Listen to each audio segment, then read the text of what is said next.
All right, so another day, another lab breakdown. This time for round 3. Fortunately, Norway is a lot better than Chicago that we had in the previous round.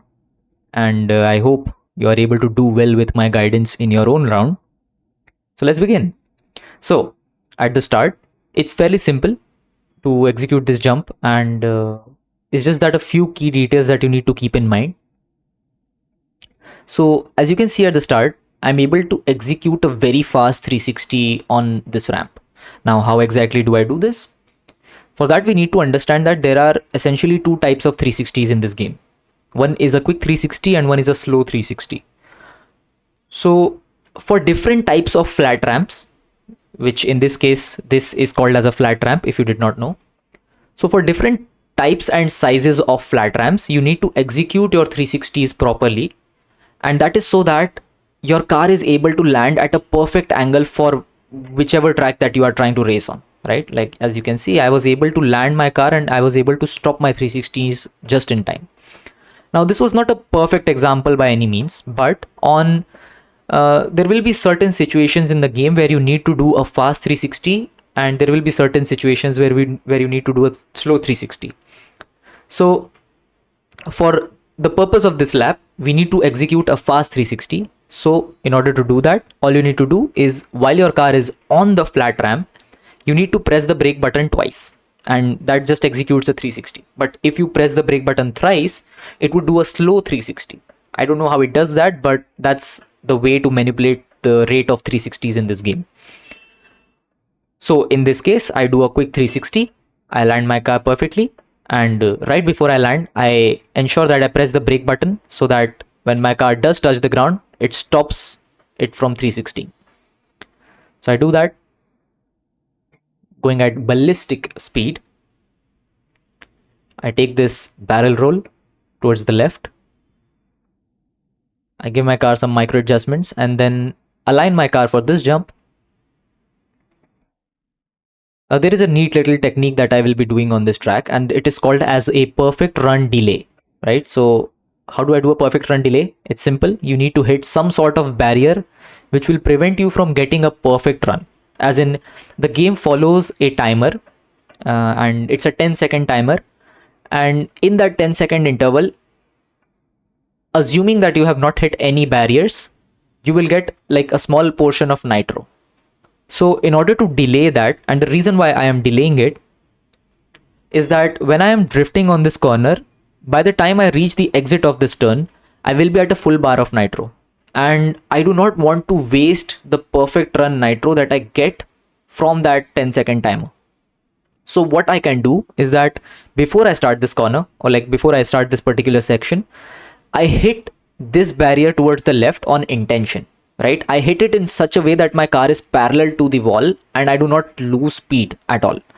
So I hit this barrier towards the left, and as soon as I do that, I start drifting. And I start drifting earlier with this car because it goes really wide, especially at 1 stars. The drifting is really bad. So I start drifting. I have delayed my perfect run. If I hadn't done that, if I did not do it, normally what would happen is that around this part I would get a perfect run and it would have been wasted because my nitro bar is already at its full capacity. So I delayed the perfect run. I drifted to ensure that I make this corner, and I just apply shockwave. And given that this car is at 1 star, I'm not sure about max stars or like a higher rank than mine. Maybe you can chain your jumps between these two barrel rolls, from the one that just went by and the one that is about to be in this track, this one to the right. So you can maybe chain these two jumps, but for my purposes, this is the more faster method and this is more efficient in my opinion. So I just steer my car normally, and since it's at 1 stars, I take the jump towards the right.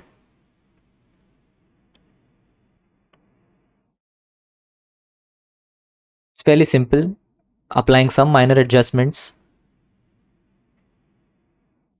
Now I cancel the drift right around here because I'm at a full bar of nitro and I'm just at the exit of this turn. So I cancel my drift around this part, as you can see here. I align my car for the jump and I press shockwave. And I press the buttons for shockwave. Sorry, that's the right way to say it. Again, a small nitro punch. I don't know about like taking either of these bottles. Maybe like if you have this car at higher stars, maybe you are able to take this bottle without losing much speed at all. In my case, this seemed to do the trick, as in just aligning my car, doing a nitro punch, and then just collecting this blue nitro bottle. If you are able to take this one, it's still better, I think, because I think you can get a shockwave off of this ramp in that case.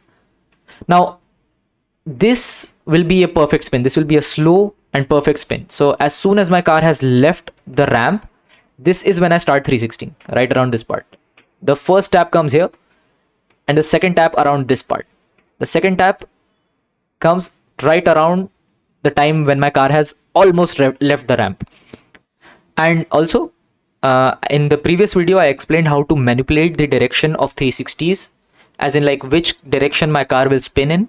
So the way to do that is just understanding how the game works, and that is that it stores whichever direction I was turning in as the last input before starting a 360. So before taking this 360 jump or this flat ramp, I was turning in the right direction. So that's why it remembers and it makes sure that I'm spinning towards the right. But just in case you don't end up spinning towards the left, or because that's not optimal, spinning towards the right here is better, and you'll see why.